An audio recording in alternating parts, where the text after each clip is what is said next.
Laurent Ourquet, présent, ça tombe bien. Maria Garonzi, présent. François Lucena, Annie Vote, Michel Ferré, Pascal Comte-Dumas, Jérôme Garcia, Martine Maréchal. Alain Magnien sera retardé, s'en excuse. Il a donné une procuration à Michel Ferré pour le début et nous rejoindra tout à l'heure. Alain Chatillon, Thierry Fred, Valérie Mogard, Patricia Ducenti, Ghislaine Delprat, Brigitte Borson-Bruyère, je l'ai vu Brigitte, ouais. Christelle Fèvre, Jean-Louis Claudel, pardon, Alain Sartori, Catherine Février, Olivier Picard, Thierry Claviel, présent aussi, Frédéric Galigné, Uvaldo Polvereda, absent, Charlotte Toussaint-Jouy, présente. Elle avait bien haut la main, je la vois. Marie Argence, à côté, présente. Caroline Comte, absent. Rémi Deron, absent. Robert Clairon, présent, j'ai vu Robert. Et Martine Frimont, absent. Ben, je crois qu'on a amplement le quorum. Donc, merci à vous. Et on va pouvoir attaquer. Donc, comme d'habitude, le traditionnel ou la traditionnelle désignation de notre secrétaire de séance. Donc, nous n'avons qu'un candidat unique pour ça. François, qui est pour que François soit notre secrétaire bien-aimé. Merci. Merci à vous. Deuxième point traditionnel, c'est l'approbation du procès-verbal de notre précédente séance. Y a-t-il des demandes de correction, de modification, de points divers? Non. Donc, qui est pour l'approbation de ce procès-verbal? Merci à vous. Et on va rentrer dans le vif du sujet de notre conseil municipal avec le bilan des acquisitions et cessions foncières réalisées au titre de l'exercice 2023. Et c'est Michel qui présente le point. Donc, sur ce bilan, il est rappelé que l'article L 2241 du Code général des collectivités territoriales dispose que le bilan des acquisitions et cessions opérées sur le territoire d'une commune de plus de 2000 habitants par celle-ci ou par une personne publique ou privée agissant dans le cadre d'une convention avec cette commune donne lieu chaque année à une délibération du conseil municipal. En 2023, les opérations foncières suivantes ont été réalisées. Bon, je ne vais pas vous donner le numéro de parcelle parce que vous ne voudrez pas... Bon, pour Christophe Coste, chemin de la Farguette, pour 1 euro, c'est une régularisation foncière.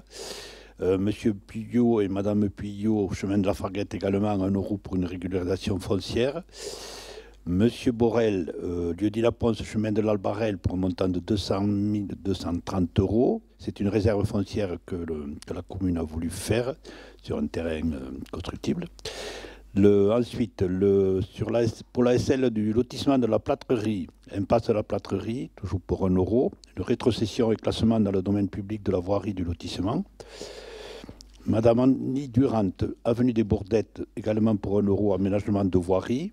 Philippe Guiraud, chemin du Passelis, 1 euro, aménagement de voirie.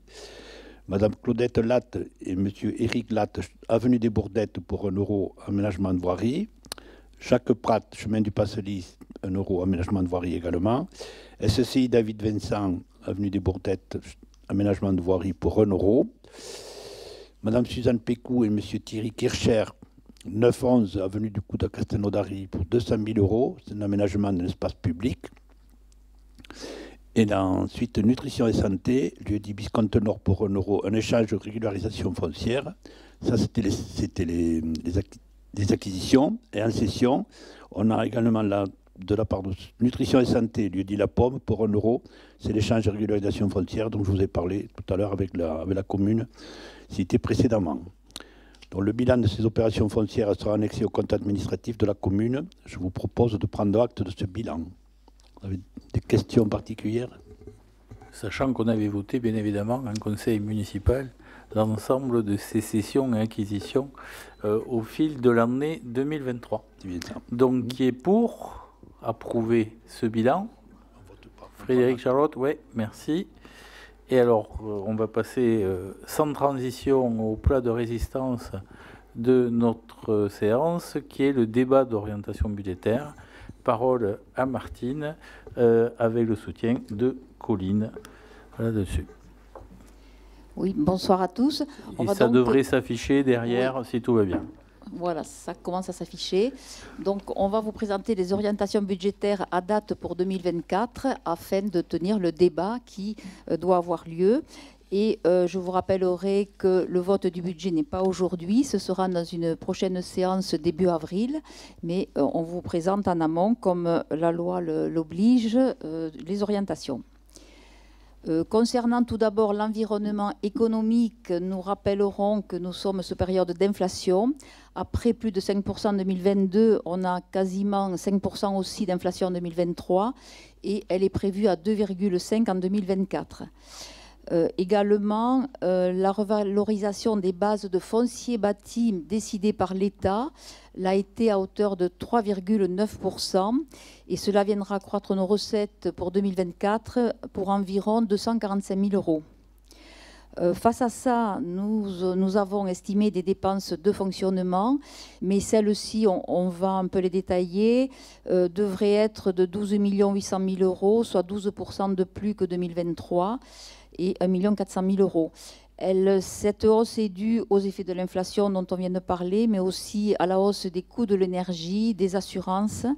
Et ces dépenses prennent en compte le déploiement du centre municipal de santé, la poursuite des programmes OPH, RU et rénovation des façades et le renforcement de personnel de plusieurs services.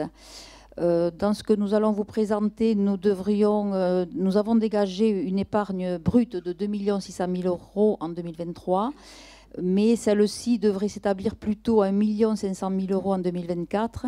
Et après remboursement de l'annuité d'emprunt, l'épargne annuelle nette qui était de 1 800 000 euros en 2023 ne serait que de 600 000 euros en 2024. En matière d'investissement, les projets élaborés ou en cours d'étude à ce jour s'élèveraient à plus de 13 millions pour 2024. Mais on va vous les présenter plus en détail. On va d'abord faire un focus sur les années précédentes, donc 2020-2023, voilà, qui sont affichées. Au niveau donc, de 2023, même si là aussi nous voterons le compte officiellement début avril pour 2023. Les dépenses 2023 sont estimées à ce jour à 11 450 000 euros. Elles sont très proches du budget, donc félicitations à Colline qui a pu établir des budgets aussi proches de ce qu'on a réalisé.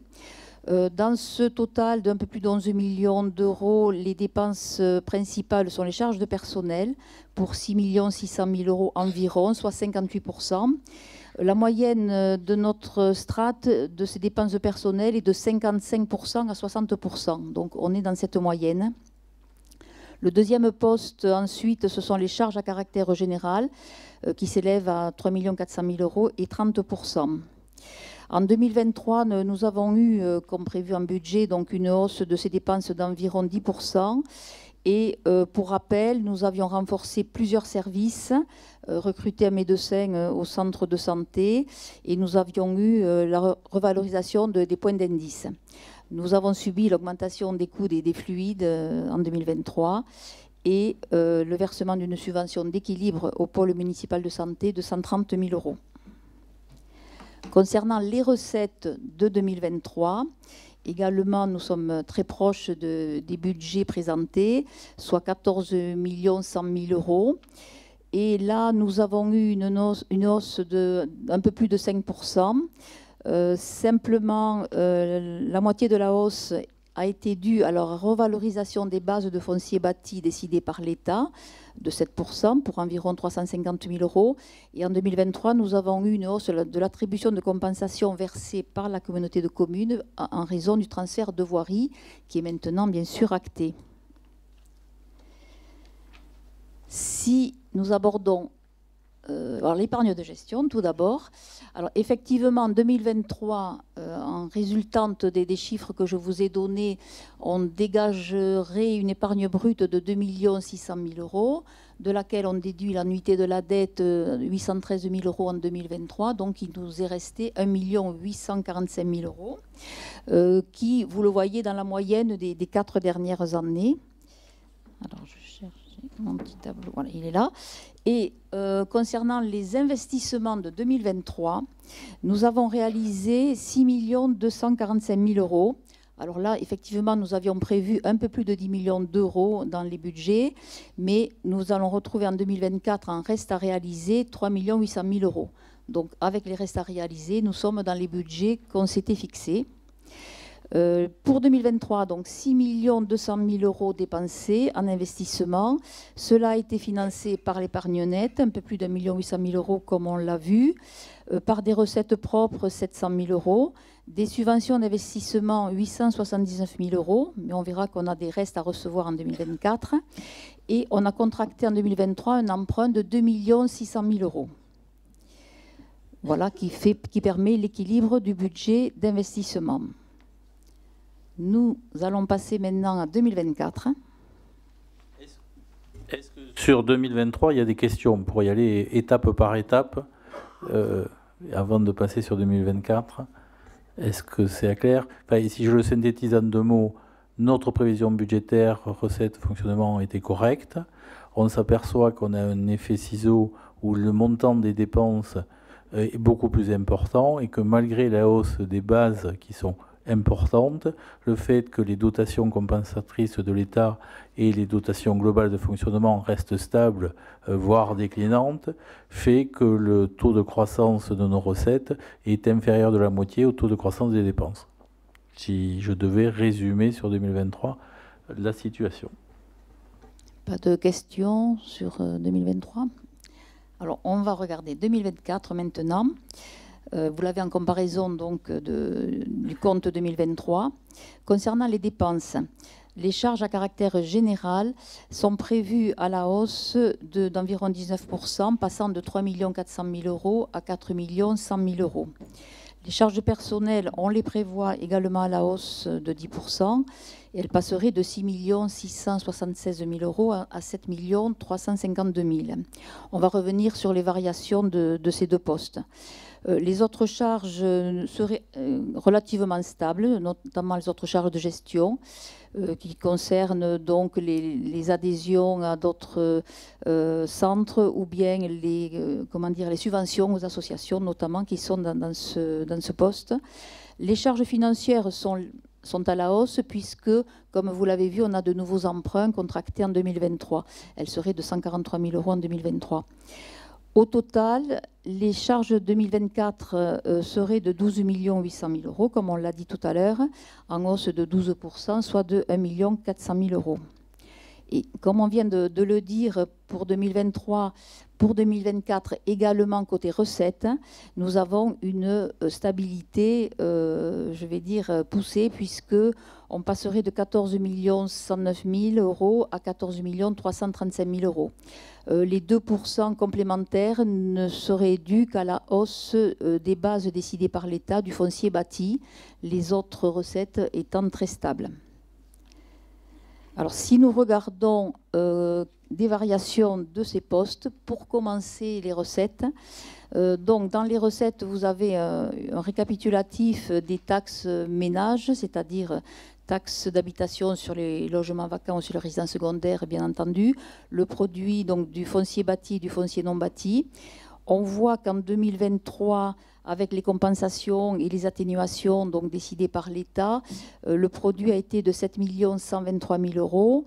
Et 2024, si on prend en compte la hausse des bases, le produit serait de 7 408 000 euros, donc 285 000 exactement encaissés en plus. Nous reviendrons à la fin de ce rapport tel que je vous l'aurais présenté sur la dernière colonne où on a fait un calcul de hausse des taux. On y revient tout à l'heure. Je voulais parler tout d'abord des variations donc, sur les charges 2024 dont on vient de voir les montants. Sur les charges à caractère général, donc 666 000 euros de plus. Mais c'est la prise en compte de l'inflation. Pour rappel, 7% si on cumule 2023 et 2024. Nous subissons la hausse des tarifs des fluides, bien qu'elle soit atténuée par les économies au niveau des consommations.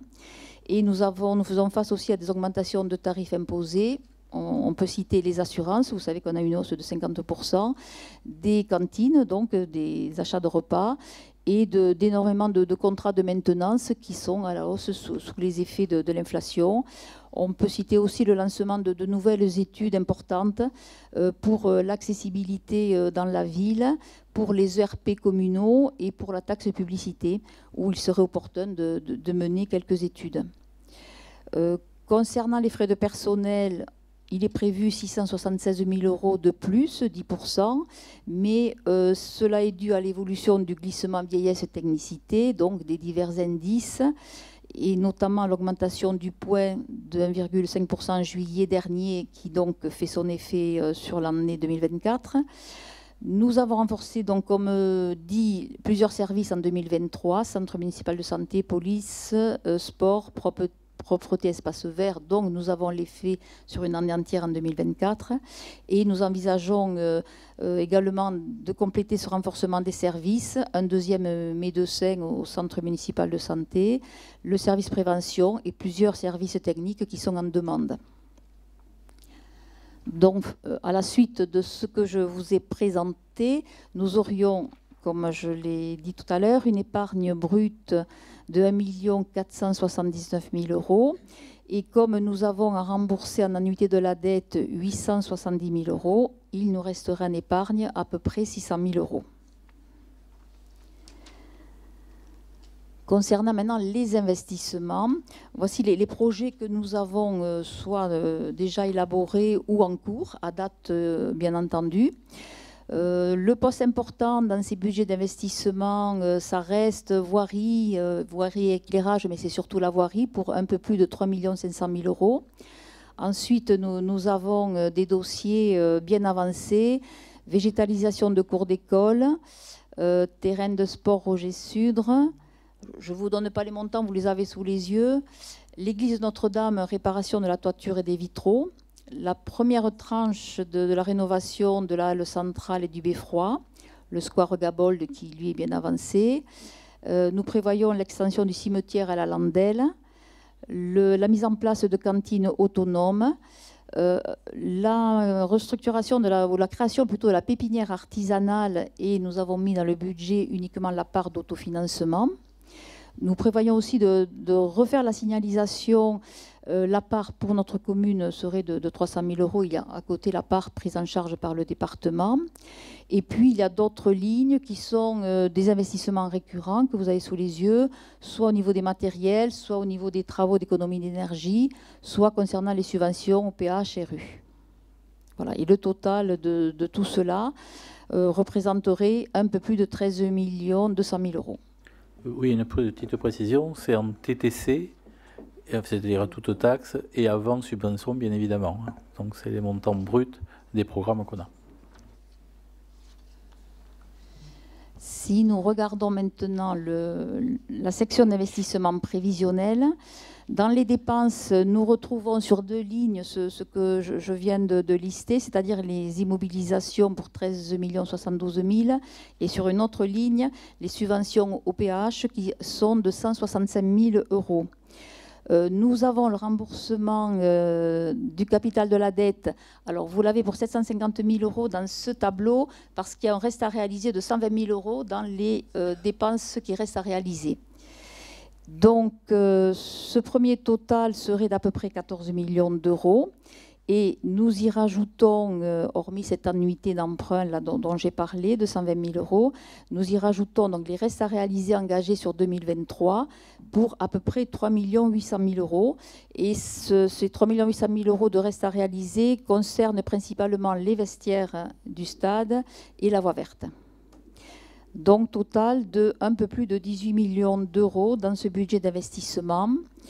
Je vous propose de passer à la slide suivante pour analyser les recettes. Donc, on retrouve là, en haut, dépenses d'investissement, les 18 millions d'euros dont je viens de parler, qui seraient financés de plusieurs sortes.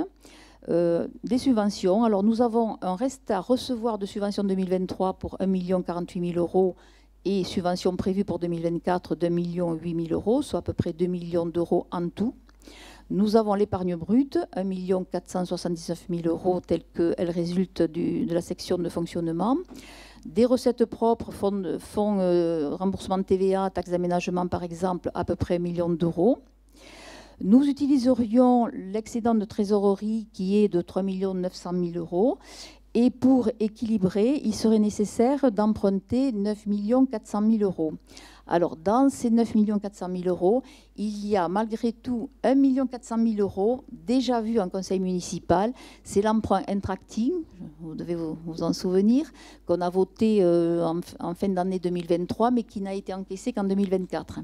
D'où le fait qu'on le présente dans le budget 2024. Donc, cet emprunt est acté d'ores et déjà. Donc, c'est un complément de 8 millions d'euros qu'il faudrait si tous les investissements que j'ai listés se réalisaient. Et pour poursuivre ce débat, donc Colline a préparé un tableau où vous avez sous la ligne bleue les emprunts actuels avec leur diminution dans le temps, et en rose, alors en rose clair, c'est l'emprunt Intracting déjà contracté, et puis les emprunts nouveaux en rose plus sombre. Donc on voit qu'effectivement, ça nous accroît notre total de dette, surtout jusqu'aux années 2028-2030, et là ça redescend lorsque les emprunts actuels sont remboursés. Et donc, comme l'indique ce tableau, sur les bases que je vous ai indiquées, on serait un total d'un peu plus de 15 millions d'euros d'emprunts à fin 2024, ce qui, par rapport à l'épargne brute que je vous ai donnée, représente 10,5 années.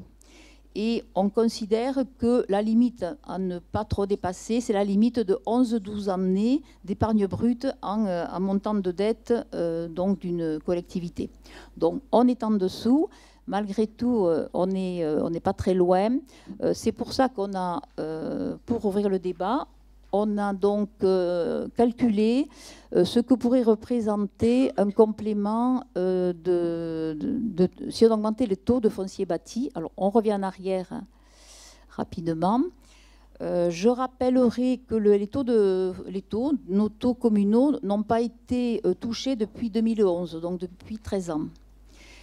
Et d'après ce que je viens de vous montrer, effectivement, pour augmenter notre épargne brute ou nette, une des pistes est l'augmentation des taux soit de taxes d'habitation, soit de foncier bâti.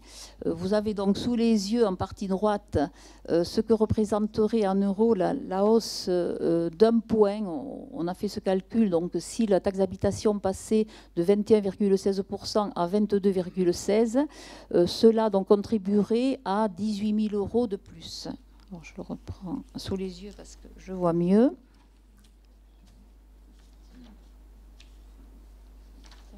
Oui, je vous rappelle que presque plus personne ne paye de taxes d'habitation et que c'est sur les résidences secondaires et sur les logements vacants, c'est pour ça que la base est aussi basse.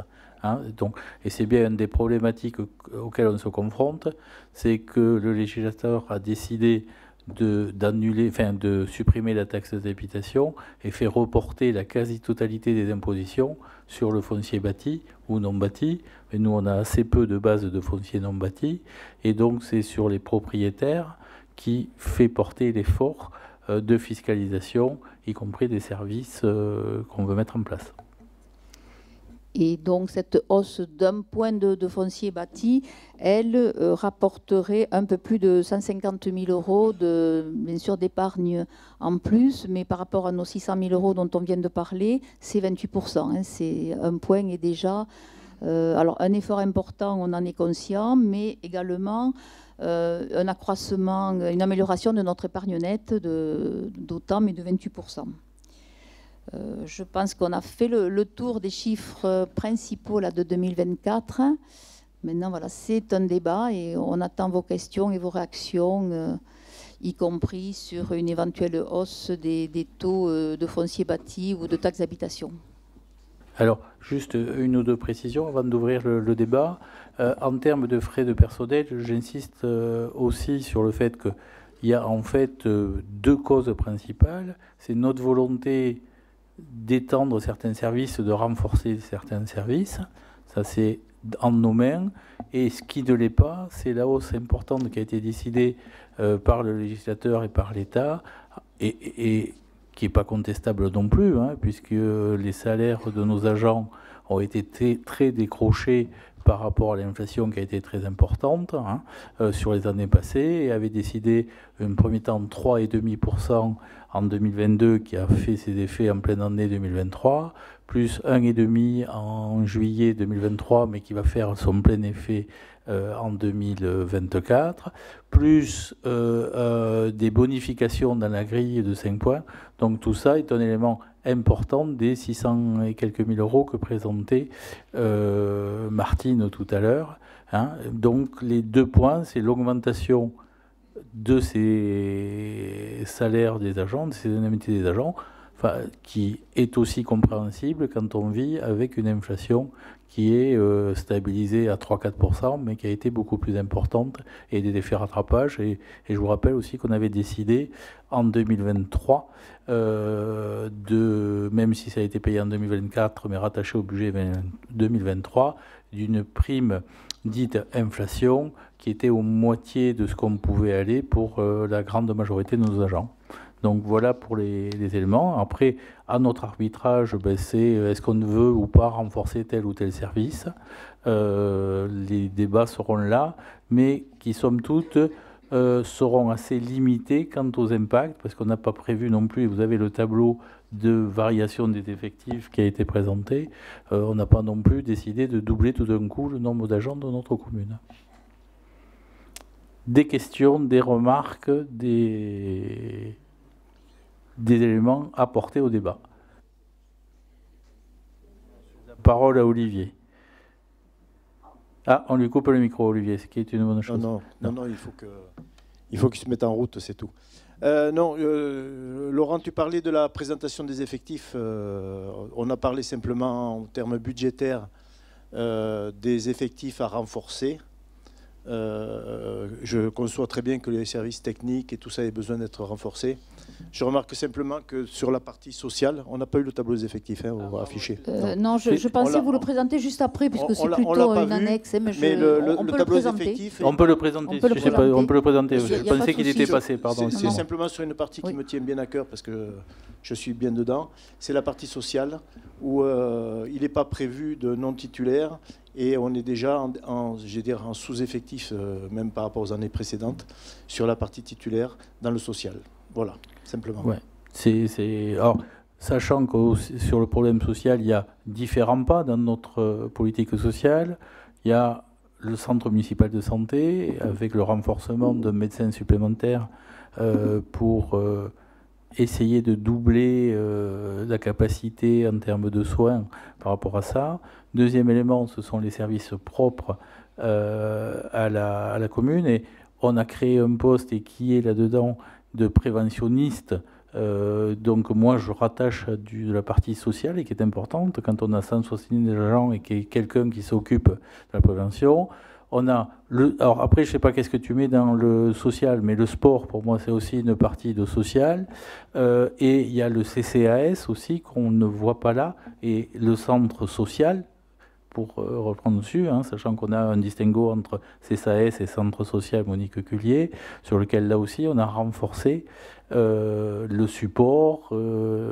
Par rapport à ça, on avait évoqué ces éléments-là, et qu'on voit, mais qui est un autre budget, mais qui est abondé de façon importante par la ville. Donc le montant ne ressort pas, mais le montant abondé pour le CCAS, alors on ne l'a pas encore voté, donc je ne vais pas rentrer, mais il y a une forte progression prévue, et Pascal peut commenter davantage si elle le souhaite, au niveau du centre social et du CCAS. Donc on ne le laisse pas de côté, si ça peut te rassurer.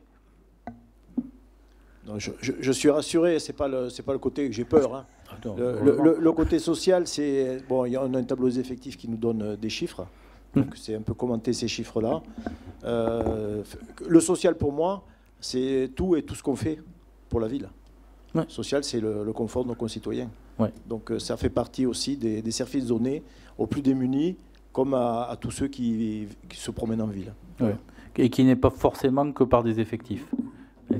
Et on se traduit. Et c'est aussi une question qu'on doit se poser, indépendamment du débat sur la fiscalité qu'on doit avoir. Est-ce qu'il faut toucher et à quel niveau sur nos tarifs de services rendus à la population? On avait décidé depuis de nombreuses années d'être très modéré dans ces évolutions par rapport aux évolutions d'inflation, pour essayer de quantifier, parce que ce chiffre, moi, chaque fois me heurte quand je le vois. On a réduit sur l'éclairage public la consommation de 45% et on va quand même payer 200 000 € de plus à la fin, quoi. Donc, parce qu'on a cet effet inflation là-dessus. Donc, il faut se poser la question sur l'ensemble des services rendus. Enfin, je pourrais reprendre cet élément-là pour le prix du repas à la cantine, de ces services-là, où, malgré des hausses récurrentes et continues maintenant depuis 2 ans, on a gardé des niveaux relativement bas sur lesquels, je pense que collectivement, il faudra qu'on puisse en débattre. Monsieur le sénateur. Oui, mon souci, moi, c'est l'investissement.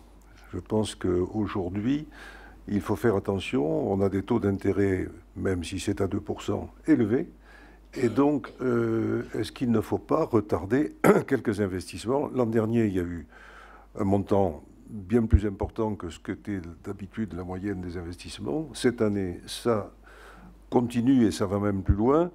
Est-ce qu'il ne faut pas retarder quelques investissements pour faire en sorte que ce ne soit pas les prochaines années qui soient liées à des augmentations de charges des Revellois, hein. Donc, c'est ça qui m'inquiète un petit peu. Voilà. Alors, si je peux me permettre de vous répondre, monsieur le sénateur, il y a 2 aspects dans votre question ou interrogation. Les investissements et les dépenses de fonctionnement liées à ces investissements, qui sont 2 sujets qu'il faut aborder chaque fois qu'on parle d'investissement. Donc, je pense qu'on a tous conscience que quand on est en investissement, cela peut se traduire par des dépenses de fonctionnement, et quand on voit l'effet inflation par rapport à ça, il faut être très prudent. Je pensais que j'ai eu un maire très longtemps qui nous a expliqué qu'il y avait des cycles. Je ne sais pas si vous voyez à qui je pense, et qu'à un moment donné, quand on arrivait en bas d'un cycle en termes de remboursement d'emprunt, ce qui est notre cas en 24-25 et ce qu'on dit depuis 5-6 ans, c'était le bon moment de relancer une partie d'investissement. Donc, j'ai pour habitude d'écouter les plus expérimentés, et donc nous avions gardé ceci en mémoire. Mais, et je finis avant de vous repasser la parole, monsieur le sénateur, je pense qu'il faut pondérer certains éléments, que le 13 millions tel qu'il est, très concrètement, on ne sera pas forcément capable de l'exécuter en termes d'équipes municipales, d'ingénierie, etc. Donc il va y avoir un premier lissage dessus. Et effectivement, je pense que dans le mois qui arrive, avant de voter notre budget, il va falloir qu'on soit plus sélectif, qu'on décale, on lisse un petit peu pour, là aussi, limiter le recours à l'emprunt, qui est votre inquiétude, monsieur le sénateur. Sur le fond, je suis d'accord. Simplement, vous remarquerez que depuis 2011, on n'a pas fait de charges supplémentaires pour les Revellois. Depuis 2011. Et là, cette année, on les remet sur le tapis. Ce que je veux dire, c'est que, grosso modo, on avait entre 4 et 6 millions d'euros de capacité d'investissement. Aujourd'hui, même si les choses s'effacent sur les 6 prochaines années, attention, parce que ces hausses d'investissement de l'année dernière et de cette année, elles vont peser sur les successeurs ou les successions qui vont arriver derrière. Donc c'est tout. Mon souci, c'est de dire, on a des envies d'investir, je le comprends, mais peut-être essayer de ralentir le montant des investissements annuels. On a la même analyse, de tout, c'est de trouver la bonne balance. Et là-dessus, j'ai quelques graphes quand même de l'histoire sur combien on avait investi en 89, entre 89 et 95 ou 97. J'ai à peu près gardé ces schémas-là en tête, monsieur le sénateur, et les cycles là-dessus. Donc effectivement, il faut qu'on soit plus sélectif. On ne pourra pas emprunter 9 millions. Ce qui a fondamentalement changé aussi, c'est le taux de subvention de ces investissements. Vous avez vu qu'on a mis 1 million en taux de subvention par rapport à 13 millions, donc on est 10%. Bon, l'expérience montre aussi que, en fait, on peut aller chercher au-delà. Hein. Sur les derniers programmes qu'on a fait, on était allé entre 40 et 50% du taux de subvention. Donc c'est sur ces débats, sur ces éléments-là sur lesquels il faut se battre. Mais bien évidemment, restons modérés pour ne pas se retrouver dans des situations que l'on ne pourrait plus maîtriser. Je crois que tout le monde est d'accord là-dessus. D'autres apports à ce débat. Mais c'est un débat d'orientation budgétaire. C'est bien pour ça qu'on l'appelle comme ça. Oui, non? Oui, quoi? D'autres éléments? Vas-y, mais prends le micro qu'on t'entende, Christelle. Nos deux possibilités pour faire augmenter en fait notre, comment on appelle ça, notre argent, nos recettes, ouais. C'est l'augmentation des impôts qui sont liés à la municipalité, c'est ça? Ouais. Locaux, ceux qu'on gère, qui n'ont pas été augmentés depuis 2011. Et la deuxième chose, c'est d'augmenter les tarifs qu'on pratique. C'est des voies, c'est des pistes, exactement. C'est des pistes. Oui, oui. Il n'y en a pas 40, hein, c'est où la fiscalité, on en a que deux. Ou les services que tu rends. Voilà. Mais la fiscalité, on est bien d'accord, elle serait supportée exclusivement par les gens qui sont propriétaires. Le point est un peu plus compliqué. Ce qu'on dit, c'est que si on fait bouger la fiscalité, il faut faire bouger la fiscalité sur tous les taux, c'est-à-dire les taxes. Mais il y a les taxes d'habitation, tu as vu la base, elle est très très basse. Donc c'est juste sur les résidences secondaires, c'est une chose. Et le gros potentiel, la grosse base qu'on a, c'est sur les fonciers bâtis, donc sur les propriétaires. Mais ça, c'est parce que c'est le gouvernement qui a décidé, au cours des 4-5 dernières années, de décorréler, et pour moi c'est un danger total, puisqu'on a éloigné l'utilisateur du paiement du service, avec la suppression de la taxe d'habitation. C'est-à-dire qu'on a fait des consommateurs, des gens qui ne participent pas à cet effort-là. C'est pas moi qui fais les lois, on a des sénateurs à côté qui votent des budgets ou pas, donc par rapport à ça. Mais voilà, donc du coup, et c'est bien ce qu'on disait, et ce que regrettait d'ailleurs Alain, et qu'il a très fortement regretté, on a supprimé beaucoup d'impositions qui étaient directement liées aux budgets communaux pour les effacer par des compensations dont on sait que sur du long terme, elles restent plates, alors que les coûts augmentent et ne permettent pas d'absorber l'inflation.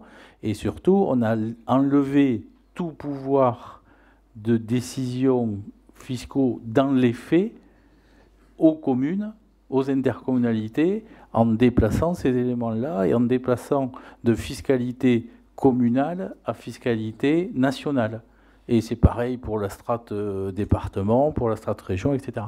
Donc c'est l'évolution qui est ce qu'elle est, qui s'impose à nous. Donc ce qui veut dire qu'en synthèse, on n'a pas 40 leviers. Les leviers, c'est être très économe dans le fonctionnement, et ça aussi c'est une piste. Hein. Donc une fois de plus, on a notre premier débat d'orientation, et comment peut-on aller moins dépenser en gardant un niveau de service qu'on estime devoir rendre à notre population. Deuxième élément, comment on peut mieux lisser les investissements. Mais moi, je suis moins inquiet que notre sénateur. Pourquoi? Parce qu'on n'aura pas les capacités à faire 13 millions. Donc, qu'est-ce qu'on décide d'aller prioriser au milieu de ces 13 millions? Mais on a voulu être exhaustif dans ce 13 millions. Et, question ouverte, est-ce qu'il faut qu'on touche le prix des services? Si oui, quel service? Mais de mémoire, et vous allez me corriger là-dessus, les recettes de nos services sont un peu moins de 500 000 €. Donc 250 000 € sur la partie cantine à la haie. Donc ça veut dire que là aussi, le potentiel de services rendus, c'est droit de place, enfin je ne vais pas tout vous les lister, médiathèque, etc.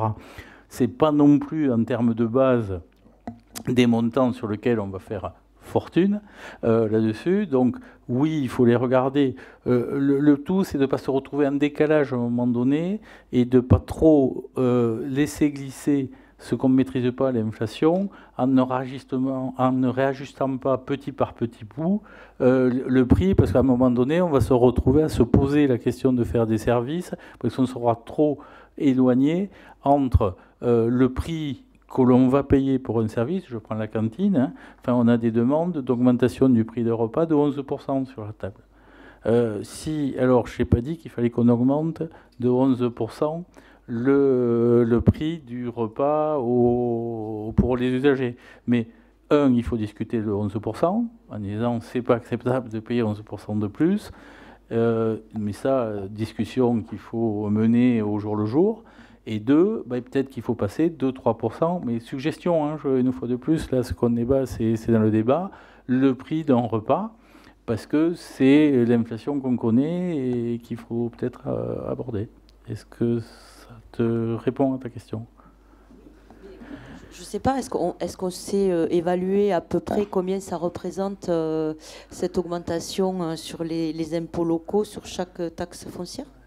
Alors ça, il faudra, si on décide de se poser, il faudra l'évaluer, mais c'est une fois de plus très, comment dirais-je, très critiquable, parce que ça dépend de l'habitation, etc. Je vais te prendre un exemple. Sur la taxe LGV, ligne à grande vitesse, vous savez que c'est la taxe spéciale qu'on paye depuis 2023, qui est un de mes sujets favoris, sur lequel la région et l'État disent c'est 5 €. Moi, sur ma taxe d'habitation, c'est 15. D'accord, donc en moyenne, je ne sais pas si autour de la table vous avez regardé combien représente ce montant. Je vous explique, hein, vous avez vu sur vos taxes foncières qu'il y a une ligne spéciale. Tout dépend du logement. Donc je me méfie toujours de se dire ça fait 3 €, 4 €, l'équivalent d'un paquet de cigarettes. On va le faire l'exercice hein, pour le budget. Mais moi je me méfie toujours de ces valeurs globalisées en disant bah, c'est rien, c'est 5 €. Mais il faut aussi, et on l'a en tête, penser qu'il y a d'autres, j'allais dire, taxations ou éléments qui rentrent dans nos taxes, les ordures ménagères. Et là aussi, je ne reprendrai pas le débat sur les ordures ménagères, sur l'évolution, sur tous ces services-là qui augmentent. On a eu l'occasion de les commenter en conseil communautaire, ça en fonction des compétences ici ou là. Donc effectivement, il faut être très vigilant parce qu'à la fin, ça retombe sur une courte population qui paye ces taxes, puisque ce sont les propriétaires, et il y a des effets cumul de tous ces éléments-là. Donc c'est pour ça que la solution n'est pas non plus d'ouvrir les vannes par rapport à ça. Et dernier élément, on n'a pas bougé, et c'est peut-être une erreur que j'assume aussi, de faire bouger nos taux de taxes. Pourquoi ? Parce qu'on avait des bases qui augmentaient fortement. Mais vous avez vu qu'une augmentation de base de 7%, comme on a eu l'année dernière, se traduit par une augmentation de nos recettes de 3,5%. Pourquoi ? Parce que il y a la moitié et qu'on ne maîtrise pas là-dessus. Donc c'est toute une question de balance, si tu veux mon sentiment. Alors, moi, ce que je vous propose, c'est, sous l'accord du maire, c'est de voir dans quelle mesure certains investissements peuvent être décalés d'une année. Voilà, je crois qu'aujourd'hui, compte tenu de l'inflation, compte tenu des remboursements, il faut être prudent pour éviter de laisser à nos successeurs des lourdeurs difficiles à consommer. Donc, moi, je pense qu'aujourd'hui, c'est sur les 12,5 millions d'investissements, il faut essayer d'en déplacer à l'année suivante un tiers, un quart ou un cinquième, mais voilà. Hein. Oui, Marielle. Oui, moi je voulais juste faire une remarque aussi qui va dans le sens de ce qu'a pu dire Monsieur le Sénateur ou Laurent. Au sujet des emprunts, il faut être très vigilant parce que là, on voit que des emprunts pour le projet de 2024.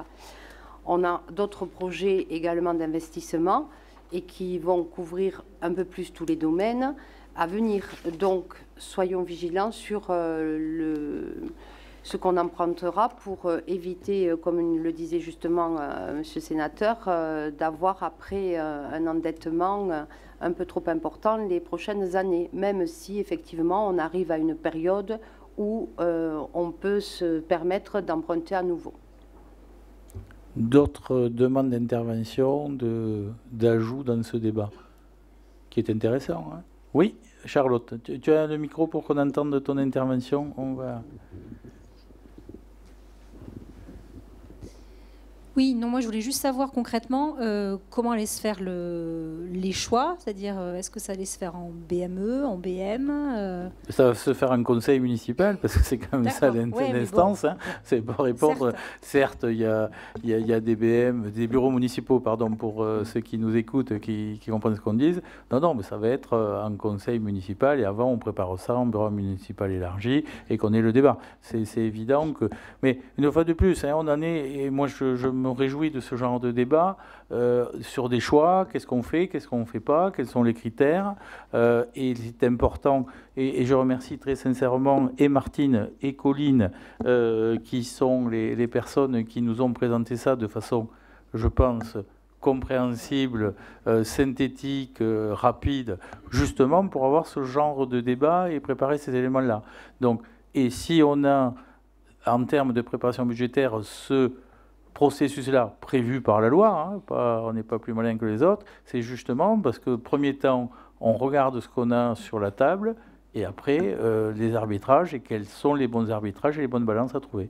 Donc oui, ça se passera en bureau municipal, élargi, et la décision finale, parce que c'est quand même là, c'est l'instance, ça sera au moment du vote du budget, d'ici le mois d'avril. Donc on a un mois devant nous pour rééquilibrer tout ça.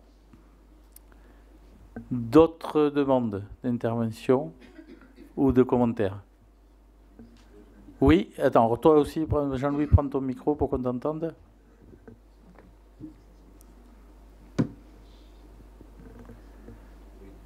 Juste une question par rapport à la compensation au niveau de la taxe d'habitation.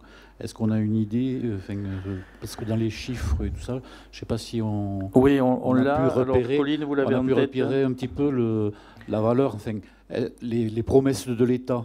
Elles y sont. Le problème, le sauf problème, et c'est toujours le problème des compensations, mais ce qu'on a connu aussi sur la fiscalité professionnelle, c'est que c'est figé à l'instant T.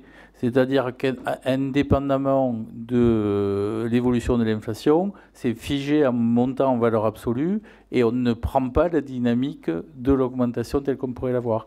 Donc, je ne veux pas dire de bêtises sur le montant, mais on te le donnera lors du prochain élément là-dessus. Mais oui, c'est compensé à l'instant T, sauf que 2 ans ou 3 ans après, tu as avec une inflation qui est à 5, 7, 3, suivant les années, et toi tu restes avec ta base là-dessus, d'où c'était le débat porté par l'Association des maires de France en particulier, pour indexer la dotation globale de financement, de fonctionnement, sur le montant de l'inflation, ce qu'a refusé le gouvernement, et donc du coup, on se voit au mieux être stable, sauf que nous, ça décline et c'est même pas stable, quoi. Oui, sachez que l'actuel gouvernement a commis 2 graves erreurs contre lesquelles un certain nombre de sénateurs et députés se sont battus. C'est le fait de la taxe d'habitation, comme l'a dit Laurent tout à l'heure. Il est anormal qu'on ne touche pas la taxe d'habitation ou qu'on nous dise on va vous rembourser à partie. Ouais. Et deuxièmement, ce que vous ne savez peut-être pas certains d'entre vous, c'est que sur la CVAE, cotisation à la valeur ajoutée au niveau des entreprises, sur la CVAE actuellement, le gouvernement entend pouvoir déduire les coûts, le coût productif, c'est-à-dire les impôts de production, 70 milliards en France quand c'est la moitié en Allemagne. Et il veut taper sur la CVAE pour récupérer une partie de cet argent. Et là aussi, je vous assure que nous menons le combat, j'espère qu'on va le gagner. Il est hors de question que l'État foute en l'air les communes et les collectivités parce qu'il ne sait pas gérer les budgets, qu'aujourd'hui il a 3 000 milliards d'endettement, 3 100 milliards d'endettement. Et ça, c'est le problème de fond auquel nous nous heurtons. On a un président qui fait lumière là et qui, en permanence, veut véritablement écraser nos collectivités. Et ça, c'est pas normal, et je vous assure que nous nous battons là-dessus. C'est pas facile. Mon dernier élément que je voudrais porter, ou vous rappeler à connaissance, c'est la comparaison de nos taux de foncier bâti par rapport à des villes un peu similaires aux nôtres, et je vais vous en citer quelques-unes. Donc, et pour être tout à fait complet, on va prendre le taux de foncier bâti de la commune plus de l'intercommunalité, puisqu'il peut y avoir d'une ville à l'autre ces écarts-là. Donc Revel, je vous rappelle qu'on est pour le moment à 46,22, Castelnaudary à 64,35, Lavore 62,43, Villefranche-Lauragais 61,61, Mazamet 58,68, Puylaurens 56,64, Soual 56,02, Sorèze, pas très loin de chez nous, 53,91, La Bruyère 53,09, Caraman 45,95, c'est-à-dire à peu près à nos niveaux, et il y a Saint-Félix qui est beaucoup plus décroché à 35,76. Donc 35,76. Ils ont des éoliennes. Donc, et nous regardons les éoliennes de Saint-Félix. Ceci vous montre comment on a géré l'entreprise depuis 30 ans. Là. Oui, mais il faut peut-être aussi, moi je vais prendre à l'envers un petit peu, oui, on a bien géré, mais on a peut-être aussi un peu laissé trop décaler les taux. Donc il y a deux façons de lire ça. Et voilà, il faut, une fois de plus, je pense que la vérité, je ne dis pas qu'elle est au milieu des taux que je vous ai cités, mais elle est au milieu de la situation. Et quand on voit qu'on est 46,62 et Castel 64,35, il y a pratiquement 20 points d'écart sur le taux de fiscalité là-dessus. C'était juste pour nourrir notre réflexion dans le mois qui vient. D'autres éléments? Non? Donc, je vous demande... Oui, tu veux, pardon, je ne vois pas ce qui se passe dans mon dos, oui, c'est pour ça. C'est pour ça qu'on a juste deux slides très rapidement. Donc, en tout cas, merci de vos contributions importantes et intéressantes qui vont nous permettre de vous proposer un budget début avril. Juste le tableau des effectifs, on l'a donc mis sur l'écran. Vous voyez, alors on l'a fait en équivalent temps plein. Cela nous semble plus précis qu'en effectif tout court. 2022, donc total 153 personnes, j'arrondis, et 2023, 160. Donc on a en plus 7 personnes. Et j'ai regardé, c'est dans les filières animation et services techniques que ces hausses d'effectifs ont eu lieu. Donc l'animation, c'est aussi du social pour répondre à Olivier, je pense. Et dernier tableau, mais vous l'avez dans vos dossiers, c'est donc l'indemnité élue, donc on vous donne les montants comme chaque année et tel que voté. Et juste une petite précision, pour ce qui me concerne, les 350 €, c'est le remboursement d'un billet d'une agent que j'ai pris pour une réunion. Donc c'est moi qui avais fait l'avance du billet et que je me suis fait rembourser pour qu'il n'y ait pas de malentendu là-dessus sur les frais remboursés. Et nous avons quand même le budget du pôle municipal de santé à vous présenter. Ce sera plus rapide, bien entendu. Pour 2023, donc, les dépenses ont été de 165 000 €, j'arrondis. Les charges à caractère général, 76 000, les charges de personnel, 88 000 €. En 2023, en face, nous avons eu la dotation du budget principal de la mairie, donc 130 000 €, et des recettes soit de location, soit de consultation, pour 86 000 €. Pour 2024, nous prévoyons en charge 289 000 €. Pourquoi? Parce que les charges à caractère général donc, seraient d'à peu près 93 000 €. Mais nous envisageons pour l'instant le recrutement d'un deuxième médecin, notamment. Donc les charges personnelles passeraient à 197 000 €. Donc dépenses prévues 2024, 289 000 €.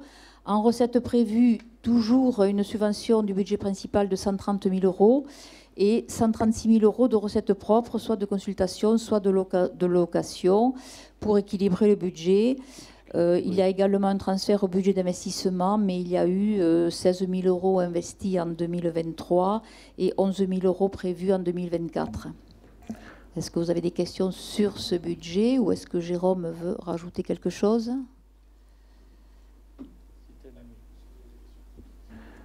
Oui, une petite précision pour les gens qui nous écoutent. Donc, nous avons embauché une médecin généraliste pour un contrat de 3 mois, donc février, mars, avril jusqu'à mi-mai, le docteur Casal, qui vient compléter le mi-temps du docteur Auré, donc au centre municipal de santé. Donc, ce sont des médecins généralistes salariés de la commune. Ce qui fait que la commune leur paie un salaire et c'est la commune qui touchent les actes médicaux via la CPAM. Et à l'issue de ces 3 mois, nous ferons un bilan avec elle, d'abord si elle a envie de rester, évidemment, et aussi nous verrons si nous avons le besoin encore sur le territoire.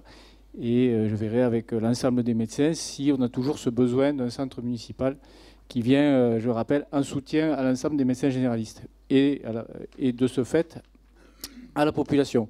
J'en profite donc pour donner le numéro de téléphone du centre municipal de santé, le 05 32 28 03 89. Voilà. Donc ce sont des consultations dédiées aux personnes qui ont du mal à trouver un rendez-vous rapidement chez leur médecin généraliste ou en cas d'absence du médecin traitant ou en cas d'absence de médecin traitant. Voilà, nous avons, je n'ai pas les chiffres exacts, mais nous avons quand même considérablement diminué le nombre de personnes qui n'ont pas de médecin traitant sur l'ensemble du territoire, car je rappelle, il faut voir l'offre médicale à l'échelle intercommunale. Merci de ces précisions. D'autres questions? Oui, Charlotte.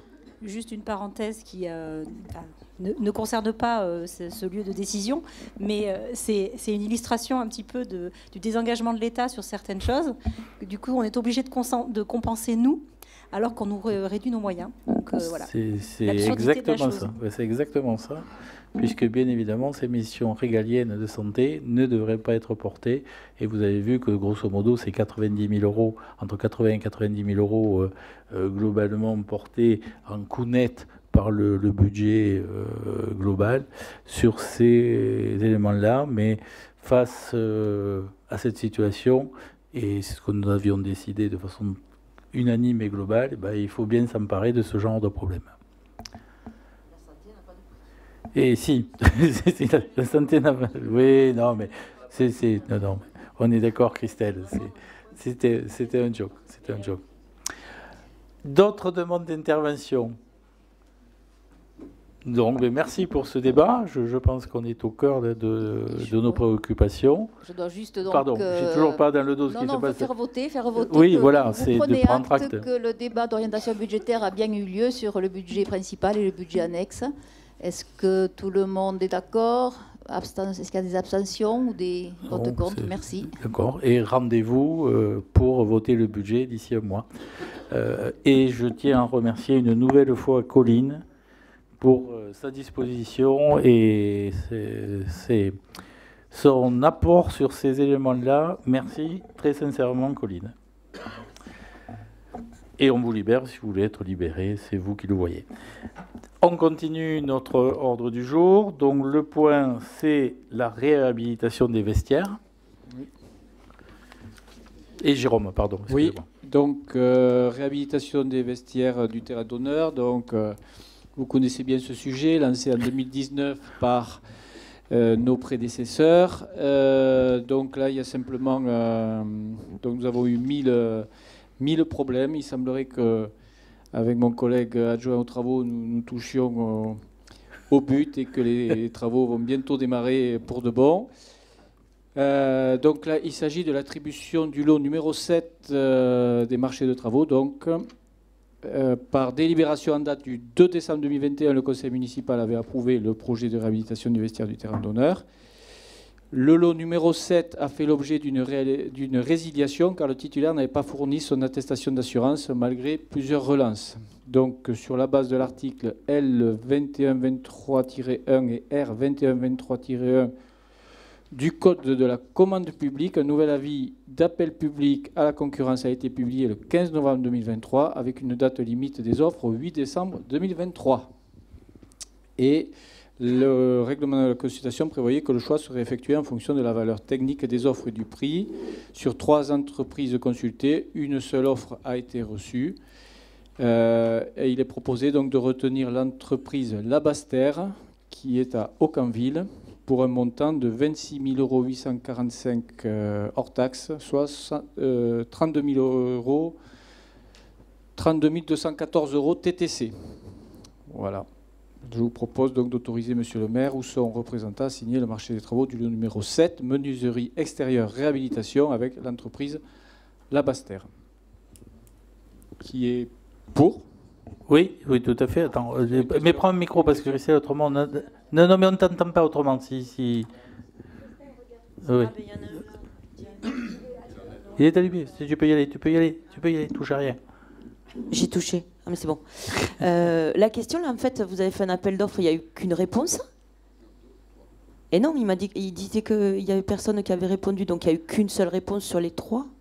Non, il y a eu Benoît, 3 entreprises. Nicolas, je ne sais pas moi. Alors, on a fait initialement un appel d'offres, on a retenu un titulaire qui n'avait pas son attestation d'assurance, donc on est parti en courant.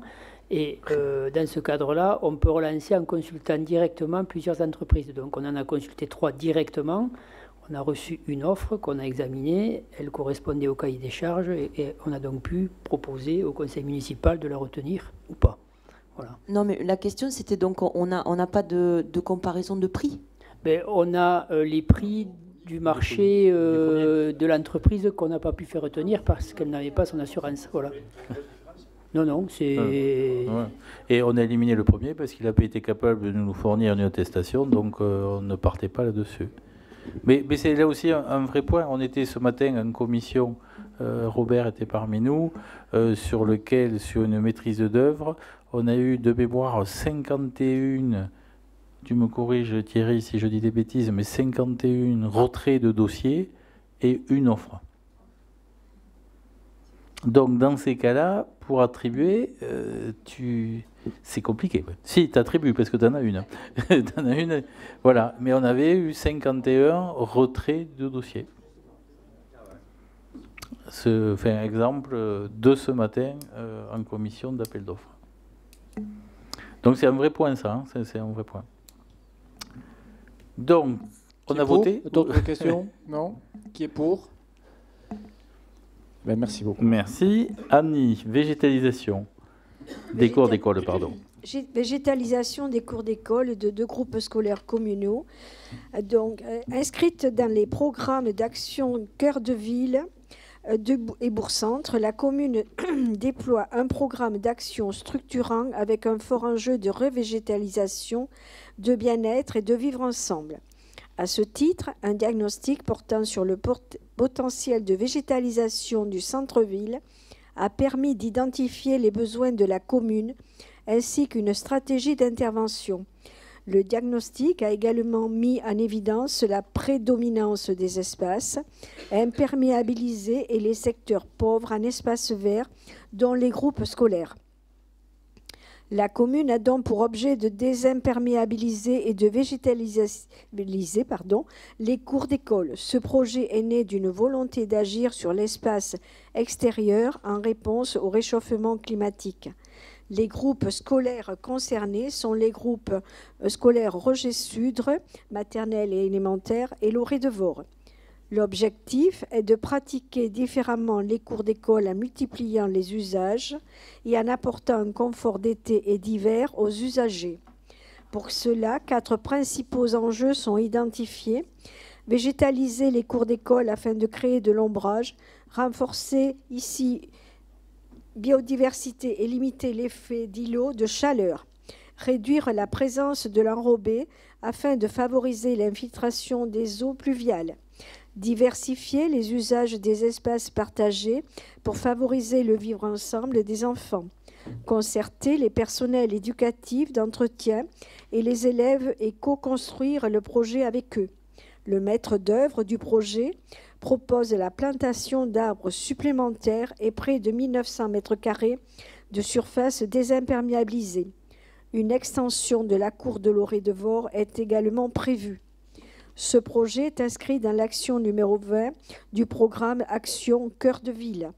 Le coût prévisionnel de cette opération est de 806 000 € hors taxes, soit 968 000 € TTC. Le plan de financement de cette opération pourrait être le suivant. En dépenses, prestations intellectuelles 42 070, les travaux 740 000, les études 23 930, soit un coût hors taxe total 806 000. Et en recettes, État, les fonds verts 405 000, région Occitanie 80 000, agence de l'eau 112 000 et la ville de Revel 209 000. Donc, je vous propose d'approuver le programme de végétalisation des cours d'école des groupes scolaires Roger Sudre et Loré de Vore. Alors, moi, je voudrais commenter en droite ligne avec ce qu'on vient de se dire. 2 remarques. Première remarque, vous voyez que la partie autofinancement de la ville, c'est 25%, 209 sur 806, sur 806, effectivement. Donc, c'est 25%. Donc, quand on montrait des chiffres, je vous l'avais dit en préalable, sur le 13 millions 2, c'était 100, bien évidemment, subventions. Vous voyez que sur ce programme-là, on a, et on prévoit 75% de subventions, donc ce qui limite notre part propre à 25%. Et deuxième remarque, c'est le cas typique de projet qu'il faudra regarder quand on va appuyer sur le bouton, sur les surfaces. Est-ce qu'il faut aller chercher toutes les surfaces qui sont prévues dans le programme actuel? Est-ce qu'il faut faire dans une même année les 2 plus 1, c'est-à-dire Oré de Vore, Roger Sudre élémentaire, Roger Sudre maternelle en même temps? Ça fait partie des éléments sur lesquels il faut donner la possibilité d'arbitrer au moment où il faudra appuyer sur le bouton. Voilà les 2 remarques que je voulais faire. Oui, Thierry. Attends, je ne sais pas où ça t'est arrivé. Oui, juste une petite question. Loré de Vore, c'est une école qui est assez récente. Et la végétalisation n'avait pas été prévue à l'issue, parce que je sais que il y a 15 ans. Elle a 15 ans. Le récent, c'est 15 ans. Ouais. Voilà, il n'y a rien sur cette école. C'est dommage. Et je reprendrai aussi... La toiture, elle est végétalisée. Oui. Là, on parle des cours d'école. Hein. Ouais. Et je rappelle aussi le balancier sur... je vais faire le vieux schnock, mais j'ai habité, moi, à l'école Roger Sudre. Oui. À l'époque, il y avait du gazon partout. Oui. C'est-à-dire, il n'y avait pas de bitume, sauf sous le préau, où c'était du ciment, d'ailleurs. L'évolution nous a posé, elle date de la fin des années 70, hein, c'est à peu près l'époque. Et puis l'évolution nous a poussé à tout bitumer. Et voilà, et entre-temps, il y a le changement climatique, etc. Donc, Loré de Vore, elle a 15 ans, elle était censée être bioclimatique, et on a dû investir 50 60 000 euros pour protéger les classes qui étaient à l'ouest, pour les protéger de la chaleur, parce que c'était invivable, sur un projet qui, à l'origine, était censé être bioclimatique. Voilà. Clairement, pour compléter ce que tu viens de dire, je pense que c'est vraiment un des points sur lesquels il faut réfléchir, hein, pour faire des économies. Est-ce qu'il faut investir tout en une seule fois? Et voilà, donc là, c'est simplement, on vote le budget pour le global, et après, on va le lisser.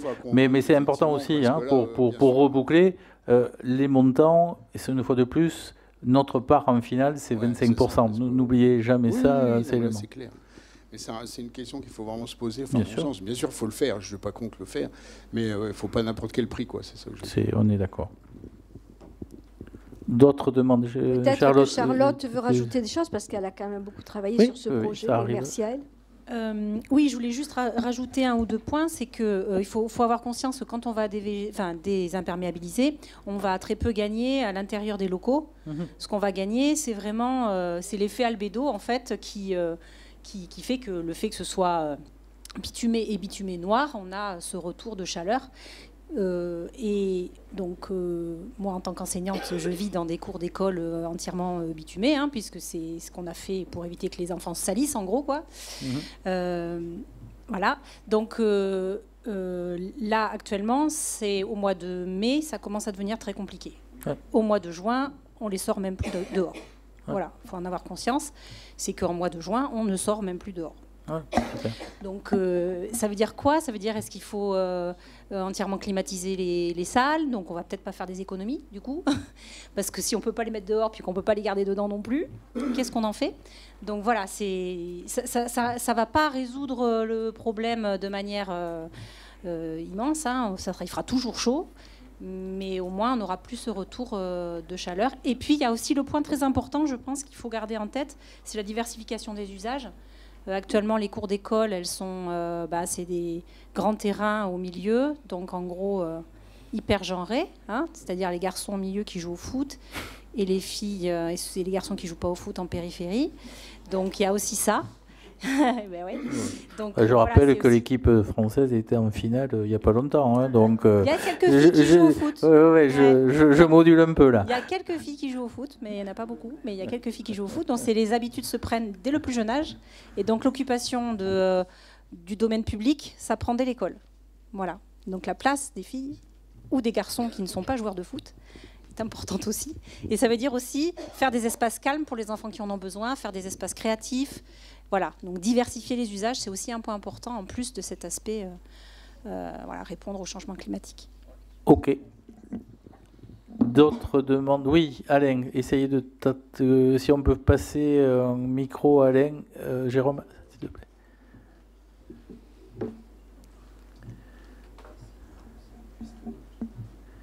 Mais les éteignez pas à chaque fois, hein, parce qu'autrement on perd 10 minutes à éteindre, allumer. Non, toujours pas. 1, 2. Oui, c'est bon.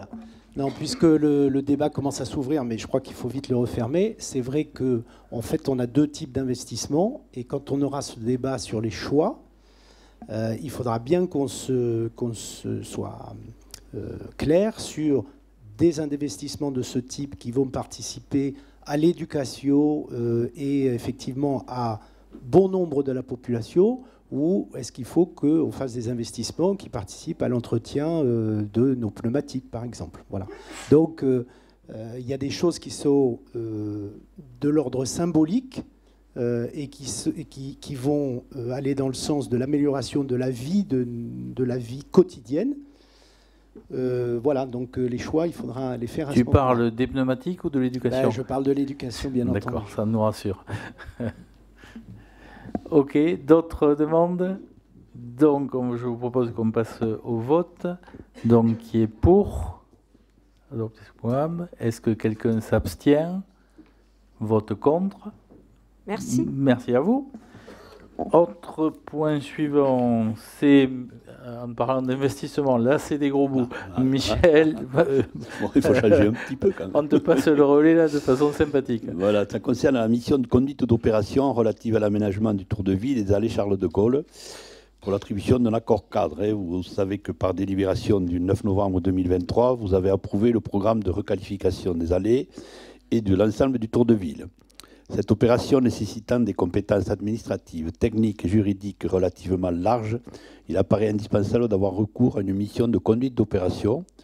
Il s'agira dans ce cas-là d'affiner l'enveloppe financière prévisionnelle des travaux et d'assister la commune sur la procédure du choix de maître d'œuvre, d'assurer la cohérence globale du projet en phase d'études et en phase travaux, en lien avec le maître d'œuvre qui sera retenu ultérieurement, d'assister la commune sur la passation des autres marchés de prestations intellectuelles et d'organiser ou de participer à des réunions publiques. La procédure qui a été retenue est celle d'un appel d'offres ouvert en application des articles L 2124, etc. du Code de l'urbanisme de la commande publique. Un avis d'appel public à la concurrence a été publié le 4 décembre 2023 avec une date limite de réception des offres le 25 janvier 2024. Le règlement de la consultation prévoyait que le choix serait effectué en fonction de la valeur technique et du prix. 2 offres ont été reçues et analysées. La première est celle du groupement dont le mandataire est la société Urbatis. La seconde est celle de la société SCE. La commission d'appel d'offres s'est réunie le 9 février 2024 et a décidé de retenir l'offre de base de la société SCE pour un montant maximum de 299 552,50 hors taxe, soit 359 463 TTC. Donc il s'agit d'un accord cadre mono-attributaire en marché subséquent conclu pour une durée de 6 ans. Les prestations sont réglées par des prix forfaitaires et des prix unitaires. Donc c'est un montant maximum parce que disons que ça concerne la totalité de l'étude, enfin de l'assistance à maîtrise d'ouvrage sur la totalité du Tour de Ville, qui ne va pas être réalisé en une seule fois, qui sera réalisé par tronçon, comme ça a été décidé. Et donc au fur et à mesure de l'avancement, après, il y a peut-être certaines missions qui ne sera pas indispensable de conserver avec ce conducteur d'opération. Mais ça, on le verra au fur et à mesure. Je veux dire, notre engagement, il est sur un montant maximum, mais il n'a pas une obligation de confier la totalité de la mission à ce... On verra au fur et à mesure. L'essentiel, c'est de dire d'avoir une conduite d'opération de façon à d'avoir une étude globale, enfin, de choisir un maître d'œuvre qui permettra d'avoir une étude globale d'ensemble et après une réalisation au fur et à mesure de nos financements d'une part et des événements qui se produiront. Donc c'est un projet quand même qui va durer plusieurs années, presque peut-être une dizaine d'années. Voilà. Je ne sais pas si vous avez des questions particulières sur ce marché-là, sur cette proposition. C'est le cas typique d'investissement qui va s'étaler sur une décade, quoi, hein. Donc voilà. Là, on est en train de parler du Revel 2035. Des questions pour Michel? Non. Donc, qui est pour? Qui est contre? Qui s'abstient? Merci. Merci. Alors, les deux autres délibérations, c'est en fait des choses qu'on avait déjà passées. Et quand c'est arrivé un contrôle de légalité de la préfecture, ils nous ont demandé de présenter les programmes en hors taxe et non pas en TTC comme nous l'avions présenté. Donc, ça ne change pas le fond, sachant qu'on récupère une grande partie, mais ils nous ont demandé de relibérer. C'est ce qu'on appelle la simplification administrative. Donc, je vous propose qu'on prenne les deux. Je passe juste au passage, juste pour renforcer le clou là-dessus. Vous regardez chaque fois la partie d'autofinancement de la mairie. C'est 30% par rapport à des montants tels qu'ils vous sont présentés. Donc, nous avions déjà voté les éléments. Donc, il s'agit de la rénovation de l'église de Notre-Dame. Et le deuxième sujet, et c'est le terrain multi-activité Roger Sudre, tel qu'on l'avait fait. Donc, si vous en êtes d'accord, je vous propose de participer donc, pour le premier sujet qui est favorable. Je regarde Gilou. Oui, parfait. Donc, merci. Et deuxième sujet, sur le terrain multi-activité Roger Sudre, même question, donc qui est favorable pour ce qu'on avait déjà voté en TTC, le soit en hors taxe. Merci à vous. Alcom, et là c'est François qui prend le relais. La commune de Revel a déployé plusieurs actions pour préserver l'environnement et l'une d'entre elles concerne les mégots de cigarettes jetés sur l'espace public. Les mégots sont considérés comme des déchets, notamment en raison des substances chimiques et toxiques qui les composent. Contrairement aux idées reçues, les filtres des mégots ne sont pas fabriqués en coton, mais en acétate de cellulose, une matière plastique qui n'est pas biodégradable. Afin de pouvoir trier et recycler ces déchets, il est essentiel d'instaurer un tri à la source. Pour ce faire, la commune a signé une convention de prestation de services d'une durée de 3 ans avec un prestataire pour installer les cendriers sur les sites définis par la commune, salle Clon-Nougaro, hôtel de ville, clubhouse, etc., collecter les mégots une fois par trimestre, assurer le recyclage des mégots. Dans le cadre de cette action, la commune s'est approchée de l'organisme éco-responsable Alcom, qui est agréé par l'État. Sa mission est de participer à la réduction de la présence des déchets issus des produits du tabac. L'objectif principal est la réduction de la présence des mégots dans les espaces publics à hauteur de 20% de réduction d'ici fin 2024, 35% de réduction en 2026, 40% de réduction d'ici 2027.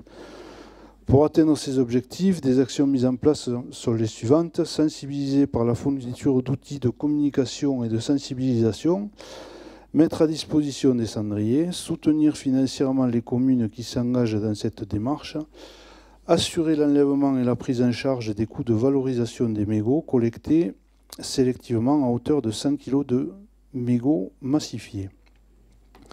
Aussi, la commune envisage de contractualiser avec Alcom sur la base d'un contrat type joint en annexe afin de bénéficier de cet accompagnement et d'un soutien financier annuel de 1,58 € par habitant pour une commune touristique. Si ces dispositions recueillent votre accord, je vous propose d'approuver le contrat type entre la commune et Alcom pour la durée de l'agrément à prévoir jusqu'en août 2027, d'autoriser Monsieur le maire ou son représentant à signer le contrat à intervenir. Y a-t-il des questions? Moi, juste une précision. Hein, c'était ce qu'on avait. Enfin, je vais te passer la parole après. Si on arrive à passer le micro d'ici là, il n'a pas. Sur ces mégots, alors avant d'interdire de fumer totalement dans la ville, ce qui est encore un sujet qu'on pourrait débattre, donc on a fait installer, vous savez, les fameux cendriers là-dessus. Et cette convention va nous permettre de couvrir à peu près 80% de la dépense d'investissement et de ces éléments-là, de ces fameux cendriers qu'on a positionnés dans des endroits qu'on a trouvés stratégiques par rapport à ça. Olivier. Oui, moi j'avais juste une question. On est sur 20% de réduction d'ici fin 2024. Quelle est la base de calcul des 20%, puisqu'il n'y a pas de base initiale?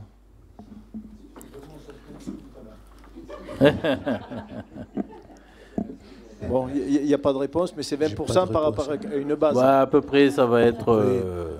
on va essayer d'en trouver moins par terre, quoi. C'est à peu près ça. Merci pour la réponse.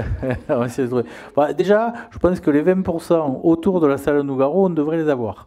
Donc, si on regarde tout ce qui était par terre autour de la salle Nougaro, si tant est qu'on ne bouche pas les trous de ces cendriers, parce que des petits plaisantins s'amusent à boucher les trous. Voilà, c'est malheureusement, c'est comme ça. Oui. Donc, qui est pour la signature de cette convention. Merci beaucoup. Je passe la parole à Marielle pour la convention avec le Pays Lauragais. Oui, donc la convention entre la ville de Revel et le PETR du Pays Lauragais pour la généralisation de l'éducation artistique et culturelle en Pays Lauragais. Cette convention a été signée en janvier 2020 entre l'État, le pôle d'équilibre territorial et rural du Pays Lauragais, ainsi que les EPCI membres. Cette convention donc a été prolongée par avenant en 2023 pour une durée de 1 an.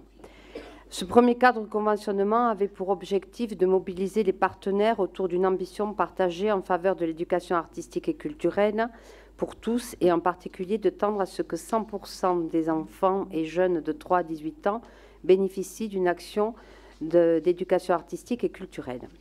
Donc cette convention se déclinait en 3 axes stratégiques. Premièrement, développer la pratique artistique avec des professionnels sur le temps scolaire, soutenir et structurer les pratiques amateurs hors temps scolaire, et troisième axe, favoriser les actions visant une plus grande accessibilité et implication de tous les publics. Un bilan a été dressé et malheureusement, ce bilan montre quelques problématiques, notamment une répartition géographique des projets principalement sur l'ouest audois, même si l'équilibre territorial est en partie rétabli grâce à ces projets portés par le PETR. Un soutien rare et très limité des collectivités à ces projets. L'existence de ces projets portés par 2 EPCI audois et des intervenants artistiques qui provenaient majoritairement du territoire, ça c'était un bon point, oui. Concernant les publics, un nombre peu important de projets en direction de la petite enfance et pour les publics éloignés, et des équipements culturels locaux insuffisamment mobilisés par les porteurs de projets. Donc ces renseignements ont permis d'intégrer d'autres priorités. Premièrement, élargir le nombre de partenaires signataires, donc les départements, villes ayant une politique culturelle, la CAF. Développer également une connaissance plus fine de ces projets et des données associées. Inciter les collectivités du territoire à prévoir des enveloppes budgétaires pour financer leurs propres projets et ceux portés par d'autres acteurs. Et encourager le développement des projets, de ces projets en direction de la petite enfance et des enfants et jeunes éloignés de l'offre culturelle pour des raisons sociales et ou médico-sociales. Et enfin, replacer le travail avec les équipements culturels du territoire au centre des priorités de ces projets. Donc la nouvelle convention présente le cadre partenariat et décline les politiques et engagements pour les collectivités et établissements partenaires. Elle précise les objectifs et engagements communs en s'appuyant sur les compétences des opérateurs du territoire, des structures ou labels culturels dans le domaine de l'accompagnement de la jeunesse, de la médiation culturelle et patrimoniale comme de l'action artistique. L'objectif est donc de construire une politique commune pour tous, à tous les âges et tout au long de la vie, pour tous les habitants du Lauragais. Afin de répondre aux orientations nationales de généralisation de cet enseignement artistique et culturel, la Convention privilégie les actions à destination des jeunes, des enfants et jeunes âgés de 3 à 18 ans, sur et hors temps scolaire, mais aussi sur les temps d'insertion, de remobilisation d'apprentissage, les temps libres de famille et parentalité et de loisirs.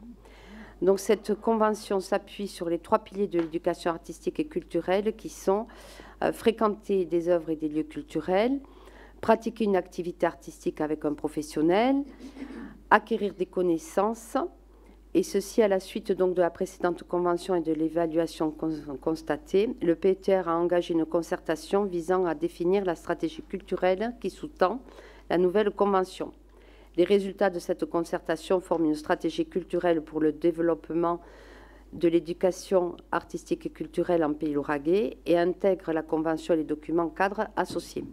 Donc, je vais peut-être ne pas lire tous les engagements, gouvernance et la durée. Donc, la durée s'étendra jusqu'en 2026 et elle sera complétée chaque année par un avenant appelé Programme opérationnel annuel qui précise les actions et financements mobilisés par les partenaires. Sur décision du comité de pilotage, la convention peut être élargie à d'autres partenaires signataires. Elle peut aussi être prolongée pour une durée d'1 an par simple avenant. Si ces dispositions recueillent votre accord, je vous propose d'approuver le projet de convention pour la généralisation de l'éducation artistique et culturelle du PETR du Pays Lauragais et d'autoriser Monsieur le maire ou son représentant à signer la convention à intervenir, l'avenant annuel et tout document en relation avec cette opération. Je veux juste vous préciser qu'au niveau de l'espace jeune, nous faisons une collaboration justement dans le cadre de cette convention. Voilà. Oui, alors, sachant que théoriquement, c'est avec des EPCI, mais comme notre intercommunalité n'a pas la compétence culture, c'est pour ça que le pays nous offre la possibilité d'être partenaire et de signer cette convention. Tout à fait. Mais c'est bien sûr un appel aussi à toutes nos écoles, donc à relayer. Qui est pour? Oui, tu peux poser une question, Olivier? Oui, oui. Pardon. Oui, Marielle, tu sais que je fais partie de la commission culture, donc je suis attaché aussi à une autre commission.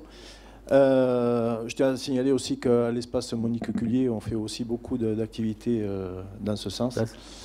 Non, ma question, c'est que j'ai lu 3 fois le rapport, là, ce qui est écrit. J'ai eu du mal à comprendre à quoi ça servait. Ça sert simplement, je vais finir simplement mon topo.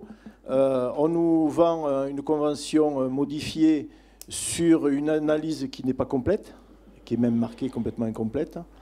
On nous dit on va faire une doctrine, enfin, c'est pas de la doctrine, mais je sais plus, on fait une espèce d'encadrement de la culture en règle générale et artistique.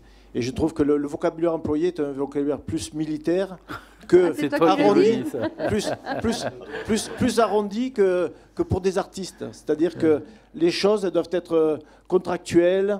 On arrive dans un planning, on arrive dans toute une structure. En gros, on parlait tout à l'heure de simplification administrative. On a l'impression qu'on met une chape sur la culture et le côté artistique. Ça va dans le bon sens puisque c'est pour généraliser aux jeunes essentiellement. Mais on met encore... vous allez faire quelque chose, vous me faites 10 exemplaires, formulaires, machin, et vous l'envoyez et on verra ce qu'on peut faire dans le calendrier. Et ce n'est pas tout à fait dans la mouvance du contexte artistique et de ce qui se décide en quelques semaines. Voilà, c'était simplement l'approche que j'ai et je ne vois pas ce que ça nous apporte en plus. On ne parle pas de sous là-dedans, mais il y aura des sous derrière. Si, alors, si tu veux, Olivier, il faut le voir aussi quand on parlait de public éloigné, mais aussi on est dans un territoire rural. Et ça peut offrir à des structures qui ont peut-être pas beaucoup de moyens de pouvoir avoir une action culturelle et d'offrir une action culturelle aux élèves ou aux jeunes qui sont dans cette structure. Alors bien sûr qu'après c'est plein de paperasse, mais c'est aussi la même chose avec l'éducation nationale, justement, quand on veut faire un projet artistique et culturel, on est malheureusement dans cette mouvance. En tant que vice-président du pays, je vais compléter quand même. L'objet, et Martine, tu complètes aussi, l'objet c'est d'aller chercher des fonds DRAC ou européens, donc qui nous permettent de financer des actions culturelles à destination des publics que vient citer Marielle. Donc oui, effectivement, quand on va chercher des fonds de DRAC et des fonds européens, il y a un peu de formalisme. Mais je ne vois pas l'opposition entre formalisme et culture. Pour moi, je n'assimilais pas un artiste à des gens qui n'avaient pas de formalisme. Mais c'est justement une vision personnelle, quoi. Gilou. Pour en cerner quelques-uns ou quelques-unes, on a parlé du formalisme à l'éducation nationale. Je pense que l'éducation nationale est beaucoup plus structurée que certains artistes. Voilà, donc on peut être structuré et je n'oppose pas artistique et formalisme. Voilà, mais c'est là-dessus. Et j'apprécie que c'est toi qui nous as organisé un magnifique défilé mardi, ouais, où il y avait un peu de rigueur, je pense, et qui n'empêchait pas le côté artistique et le côté implication de la population sur ce fameux défilé de mardi. Mais voilà, donc comme quoi ça ne s'oppose pas. Donc, qui est pour approuver cette convention avec le pays? Merci beaucoup. Point suivant, c'est rétrocession à la commune et classement de domaine public de la rue Jean-Marie Pérez et Saint-Michel. Oui, alors rue Jean-Marie Pérez, c'est une rue qui se situe dans le lotissement du Clos de la Badorque, côté route de Vaudreuil. Bon, je serai assez bref là-dessus parce que on avait pris une délibération le 15 septembre 2023, vous vous en rappelez tous, concernant cette rétrocession, donc qui avait été acceptée. On s'est aperçu par la suite qu'il marquait 3 petites parcelles dans la délibération que nous avions prise. Donc l'idée, c'est de supprimer la délibération du 15 septembre et d'en reprendre une autre de façon à régulariser cette situation dans laquelle il y a sur ce lotissement une partie en bassin de rétention et l'autre partie de la voirie qui avait déjà été, sur lequel on avait déjà pris cette délibération. Voilà. C'est juste pour régulariser ces 3 petites parcelles. Donc je pense que ce n'est pas la peine que je vous relise la page complète. Donc je pense que vous êtes tous contre. Non, personne. Bon. Pas d'abstention. Bon, merci. Merci. Et tant que tu as la parole, tu vas nous parler de l'acquisition à M. Dagada. Parler de l'acquisition auprès de M. Dagada et de M. et Mme Turiès concernant l'aménagement du chemin de la Petite Graverie. Cela concerne, enfin, vous voyez tous où est le chemin de la Petite Graverie sur lequel sont des travaux qui sont en cours actuellement. Dans le cadre de cet aménagement du chemin de la Petite Graverie, et notamment la création d'une bande cyclable, la commune a pris contact avec 2 propriétaires riverains qui sont impactés par l'élargissement de la voie afin de procéder à l'acquisition des emprises nécessaires. Il s'agit d'une part d'une emprise à détacher sur une parcelle cadastrée ZW100 d'une superficie de 28 mètres carrés appartenant à M. Stéphane Dagada, qui sera cédée à la commune à l'euro symbolique, d'une emprise à détacher de la parcelle ZW16 de 285 mètres carrés appartenant à M. et Mme Turiès, cédée à la commune sur la base de 1 € le mètre carré.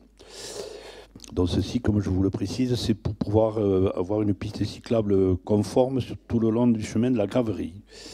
Donc je vous propose d'acquérir à l'euro symbolique auprès de M. et Mme Stéphane Dagada la parcelle ZW100P d'une superficie de 28 mètres carrés et sur la base d'1 € le mètre carré auprès de M. et Mme Turiès la parcelle ZW16P d'une superficie de 285 mètres carrés et d'autoriser M. le maire ou son représentant à signer l'acte à intervenir. Les documents d'arpentage seront réalisés par un géomètre expert. Les frais inhérents à ces acquisitions seront pris en charge par la commune. Vous avez des questions particulières là-dessus? Non. Donc ici qui est pour? Merci. Qui s'abstient? Merci. Et parole à Catherine qui va nous parler du projet du permis de fleurir. Oui, après la végétalisation des cours d'école que nous avons vue précédemment, nous allons parler maintenant de celle des rues. En effet, la commune souhaite favoriser le développement de la biodiversité en ville en encourageant les habitants à végétaliser les rues. Pour cela, excusez-moi, j'ai un chien dans la gorge, elle se fait accompagner de la Banque des Territoires via le dispositif S-Green+, et en concertation avec les services municipaux par le cabinet Even Conseil qui a réalisé une étude et proposé la mise en place d'un permis de fleurir sur la commune. Ce permis sera encadré par une charte qui précise plusieurs points. Le premier, c'est qui peut faire la demande, comment et pour quelle durée est accordé le permis, quel type de végétalisation serait envisageable. Alors ça peut être en façade, avec la possibilité de créer une fosse par les services techniques de la commune, à l'exclusion de certains secteurs comme la place Philippe de Valois, les rues qui arrivent au Beffroi et l'avenue de Toulouse qui a été récemment aménagée, en jardinière ou sur un espace en pleine terre comme les pieds d'arbres. Cette convention précise aussi les types de végétaux à utiliser, Une palette végétale d'ailleurs sera annexée à la charte. Elle précise également les règles d'entretien de la végétation plantée. Et enfin, les règles à respecter en matière de circulation piétonne et d'accessibilité. Par ailleurs, il faut préciser que la ville ne fournira aucun matériel hormis une signalétique spécifique. La gouvernance interne à la commune s'effectuera via un comité du permis de fleurir chargé d'examiner les demandes et de valider la faisabilité des projets proposés. Ce comité sera composé à parité d'élus et de techniciens. Enfin, un formulaire de demande de permis de fleurir sera mis à disposition par la commune pour les administrés qui seraient intéressés. Est-ce qu'il y a des questions? Ah.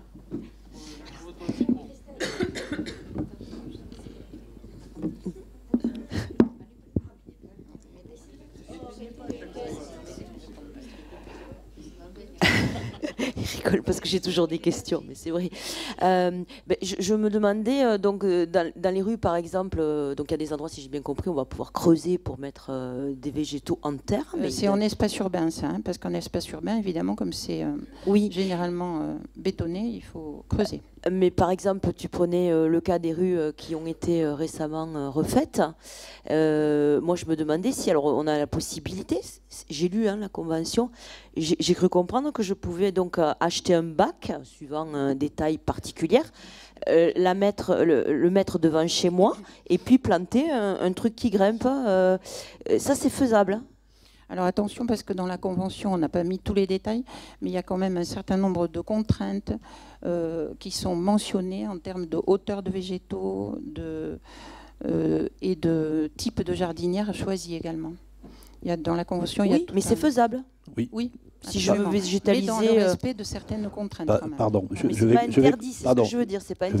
vais compléter la question. C'est faisable, mais à condition de laisser un passage pour les piétons suffisant. Je veux dire, il ne sera pas question d'utiliser la totalité du trottoir pour pouvoir faire ça. Oui, mais c'est important parce que il faut. Bon, c'est très important parce qu'il y a beaucoup d'endroits où ça sera impossible à cause de ça. Mais après, il faut regarder le détail de la convention parce que tout est précisé. Hein. Comme je l'ai dit, les types de végétaux sont mentionnés, sont annexés à la convention, ainsi que la taille des végétaux aussi. Hein. Est-ce que les commerçants peuvent être associés? Les commerçants sont des citoyens à part entière. Hein, dans le comité, oui, on va regarder d'où la nécessité de faire le comité, etc. Quoi. À part le planteur. Par celui qui plante. Voilà.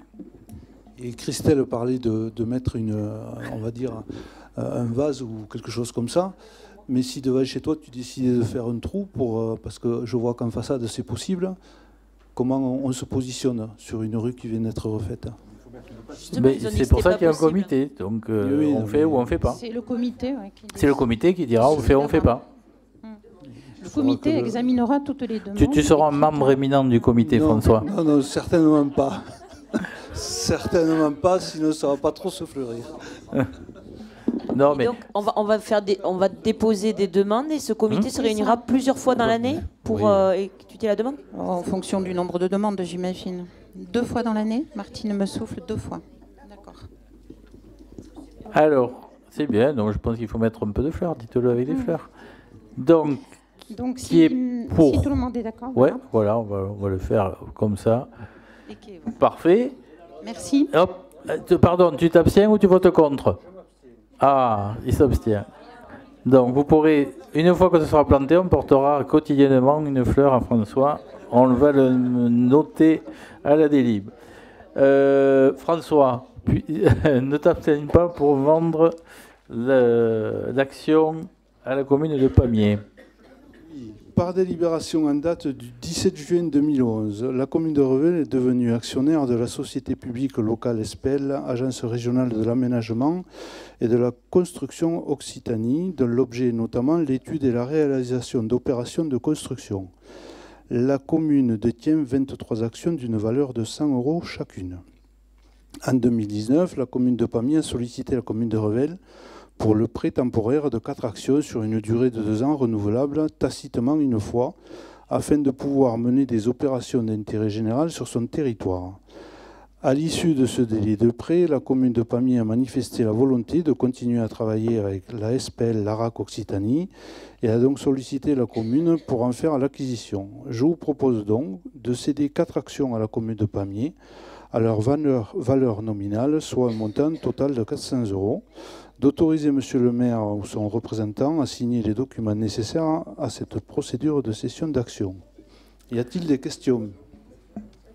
Non. Non. Donc, qui est pour?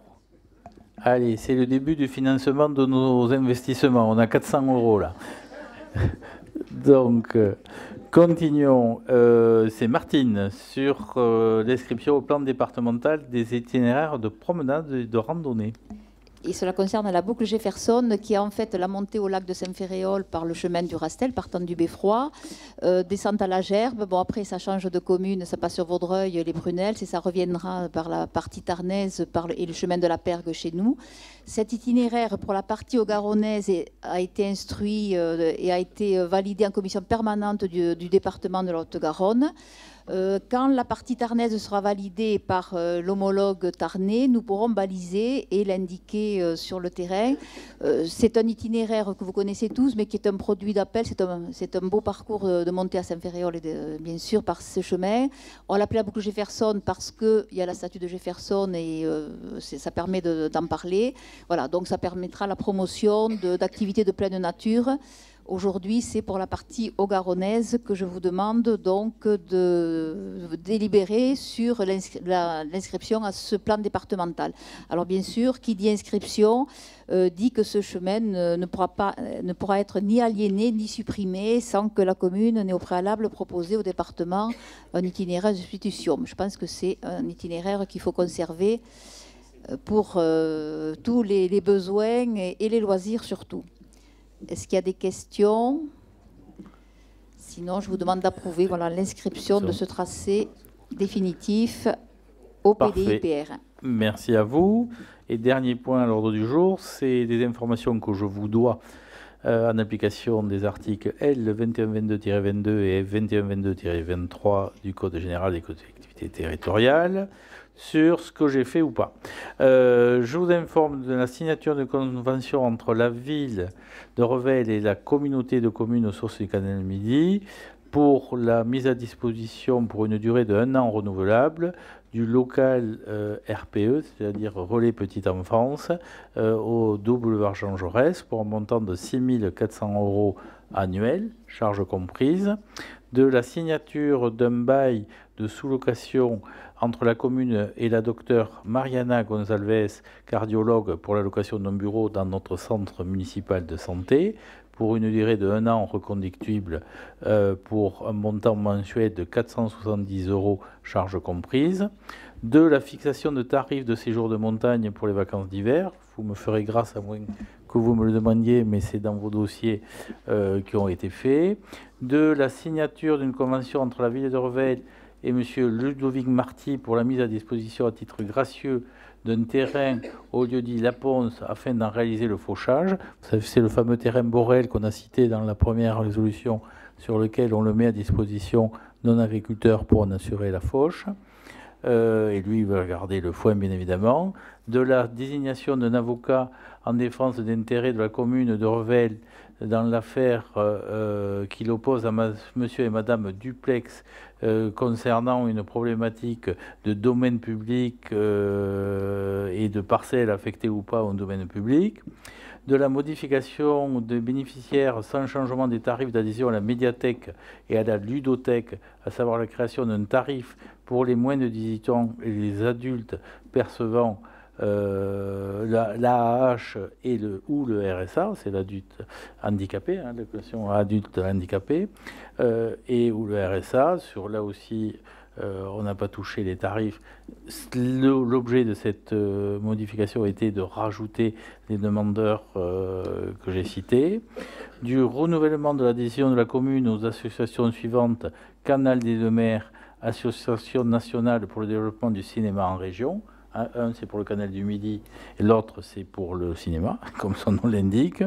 Et de la signature d'avenant selon la procédure adaptée, à savoir l'avenant numéro 2, fourniture des accessoires d'entretien de sacs poubelles, papier hygiénique et essuie-mains, c'est aussi important de s'en occuper, avec Sodiscol, sans incidence financière, et le remplacement de certains articles du bordereau de prix. En fait, on fait des bordereaux de prix et en cours, on recale ces éléments.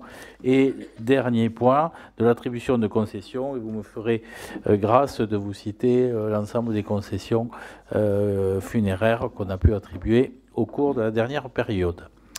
Y a-t-il des questions? Eh bien, je vous souhaite un bon appétit et merci de ces discussions intéressantes. Et à très bientôt.